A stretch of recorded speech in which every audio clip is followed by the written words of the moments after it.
All right, this is a story in the time of the Alter Rebbe, first Rebbe of Chabad. There was tremendous opposition to the Chassidic movement. The opposers of the Chassidic movement were religious Jews, and they genuinely thought that this emotional and how do you say, happy way of serving the Creator was going to destroy Judaism. They thought Judaism is a very, very serious business, and we're in this world. The world is bad, and we got to avoid the world, and good is only found in going to heaven. And meanwhile, and the Hasidim said the opposite. This world is the best place, infinitely better than going to heaven, and we have to be happy any time we do one commandment, and we can never serve God enough, no matter how much Torah that you learn. You can never learn enough, and no matter how low a person is, no matter how many sins he's done, nevertheless, he never lost his true Judaism. True Judaism. So every Jew is essentially the son of God, every Jew without exception, and therefore you should feel terrible if you see a Jew not doing what the Torah says, and do everything you can do to make him come closer. And they said, no, you see a Jew doing a sin, you got to keep away from him, because he's a bad person and he'll just bring us down, and you have to keep as far away from him as possible. So all these things eventually brought to a big argument and a lot of hatred, not from the Hasidim to those who hated them, but the other way around. Okay, they felt threatened. What can you do? So there was one Hasid. This time it says that there was one person of what they call a Litvish Jew, and he was among those who did not like Chabad, and he hated Hasidim in general, the whole Hasidim in general. His name was Rabbi Gavriel, and he had a wife, Chana Rivka. And he was a Talmid Chacham, came from a big family, illustrious, and they did business, and they made a lot of money. They were very rich. I think they sold furs or something like that, but they very wealthy. But he had a little bit of doubts about this hatred, because he started thinking about it, and he had all this tremendous hatred and animosity toward the Hasidic movement, and they're trying to destroy Judaism, and you have to do everything you can to get rid of them. But he thought to himself, listen, I don't really have any proof of this. I don't remember. I mean, all the rabbis say I should hate them, and I trust the rabbis, and I did, but I don't. So he went around and he asked the different rabbis, what is exactly the point of hating? So they brought all sorts of reasons, but he said, but that's not really a sufficient reason to really hate somebody, I mean, so they have a different opinion than us, but those things are really not against the Torah, what's this thing of hatred? So we started realizing that, maybe it could be that we hate them because we just feel threatened by them, and maybe, we should just leave them alone, or maybe they have a message for us. Anyway, so he got interested in the Hasidic, and he started talking to them and asking them, and he realized that they were right. And that really God wants this world is the main place, and that every Jew is really holy, and that therefore, and that even the biggest Talmudic scholars, they have to, come closer to God, and everybody, and every commandment that you do is connected to the essence of the Creator of the universe. Anyway, so he and his wife decided he was going to become a Chassid. So his brothers, they understood what was going on over here, and they tried to talk him out of it. And he just would, start to have conversations with them, and that was a big mistake, because they said, "Oh, we see you're really convinced by these evil people." He says, "But why? I don't understand why you're calling them evil people of this." And everything he did just aroused their ire more and more, until the fact is, they said, "We're going to we're going to close them down." So they made sort of like a what do you call it? They put an cherem on him. What did they say? Excommunication, want to call it? Anyway, they ostracized him. Okay, so they ostracized him. Shalom Yaakov. So I'll tell you this. You missed a little bit of the story, but I'll tell you the beginning of the story. There's this is the time of the Alter Rebbe, and there was a Chassid called Rav Gavriel, but he had been a big misnagid, a big opposer of the Hasidim, and he changed his mind, he changed his outlook, and his brothers and his family ostracized him totally. And it ended up that they told people not to come to his store and this until finally he just became a pauper. He became a pauper. He didn't have any source of income, especially in the community where he was. So he and his wife had to leave their house. They had to leave everything. They went to all the few possessions that they had. But he was happy. He was happy. He's doing the truth. So they didn't have so much money.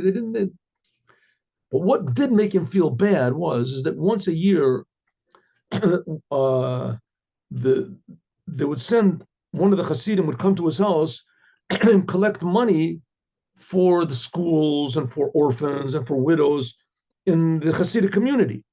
And he used to give, he was a rich man, he used to be a rich man. And now he wasn't rich anymore. No, he wasn't rich. He came down from his properties. He was poor. So he really felt bad about it. And he was really very, apprehensive. They're going to come knocking on my door. And what am I going to tell them? I don't have anything, And he started really feeling bad. And that's like, not a good thing to do, to feel bad, especially according to Hasidic way of looking at the world, that, everything that God does is good or for the good or whatever. But nevertheless, what could he do? He was heartbroken. So he came home one day, and it was getting close to the day when the guy was supposed to come, the collector was supposed to come, and he sees his wife is beaming happy. What are you happy about? She said, I remember that I had, we have the candlesticks. There were some things that we saved. I saved candlesticks, and I had a little bit of jewelry, and I sold it. I sold it all, or pawned it, whatever she did. And here's the money. And she took the money and she shined the coins up. She shined up the coins. She had what, soap or whatever. Anyway, so she made the coins that they shined up. Said, give this you want to give a gift to the Rebbe, it has to be a nice gift. So he said, okay, you know what? I'll go to the Rebbe, I'll give it myself. Give it myself. So the collector came and he said to the collector, listen, I'm going to go to the Rebbe, I'm going to give it myself. This. So he went to the Rebbe and he gave the Rebbe this. He gave the Rebbe the money. It was in a pouch. He gave him the money. And the Rebbe poured the money on the table. And there were these coins. I guess there were coins that were bigger coins, bigger denominations, but there were also copper coins. That was like, I guess, the small coins. And those were the coins that she shined up. She shined up. And the Rebbe looked at those coins and they were shining. And he was very, very impressed. He said, why are these coins shining like this? He said, oh, my wife, Chana Rivka, she shined up the coins. She wanted to be a nice donation. It's not as much as we usually give, but what we're giving. So the Rebbe said that in the Holy Temple, the service began with the laver. They would wash their hands and feet. The Kohanim would wash their hands and feet. And that was made from the copper from the back of the mirrors of the women. The women, you had these mirrors that they used to make themselves beautiful. And then when their husbands would come home from hard work, and when they were in Egypt, in Egyptian slavery, so the husbands would come home from a hard day of work, and they would wash their husbands' whatever feet, and they would show them the mirror. They said, look how ugly you look, and look how beautiful I am. Because they would use the mirrors to beautify themselves, and they would use the mirrors to show the husband, and that would arouse their husband's desire, and from that they would have children. And that's why they went into Egypt with only 70 Jews went into Egypt, and there came out 3 million Jews came out of it. There were 600,000 men above the age of 20, and that was only 1/5 of the Jews got out. The other 4/5 remained in Egypt. So, anyways, there was 3 million. How did it get so many? They were only there for 210 years. It says those were the mirrors that did it. So the Rebbe said that from the backs of those mirrors, the women scraped that from the backs of those mirrors, marot tzavaot, they made the laver. And the laver was the only thing in the Holy Temple that shined. Shone. It was the only thing that shined. And that was the beginning of the service. And there was the fact that she put an extra emphasis and made everything beautiful. What she gave beautiful. And the Rebbe said to him, how is your income? He says, I can't complain. So the Rebbe said, listen, you have to go into selling gems. Sell gems. You're a salesman. Sell gems. I think maybe the Rebbe even gave him a forward of some money or something a little bit. In any case, he bought a gem and it succeeded. He went home and he succeeded. He became fantastically rich. The Rebbe gave him a blessing for long life and for this. And he and his wife, Chana Rivka, they lived until more than 100 years old. It says over there 108 and 10 years old, something like that. They lived and they had a huge family with, children and grandchildren, great-grandchildren, great-great-great-grandchildren. And it was all because of, first of all, his self-sacrifice for the truth, and also the fact that what he did it in a beautiful way. So that should teach us that we have to have self-sacrifice, but even in the smallest details, that it should be in a pleasant and a beautiful way. And then the truth will bring blessing to the whole world. Have a good day with Mashiach now. See you all at 8:15 on Sunday morning. Shalom uvracha. Yechi HaMelech. Long live the king. Good Shabbos, good Shabbos. Afreilich and Purim Katan should be a Purim Gadol, a Katan Gadol year.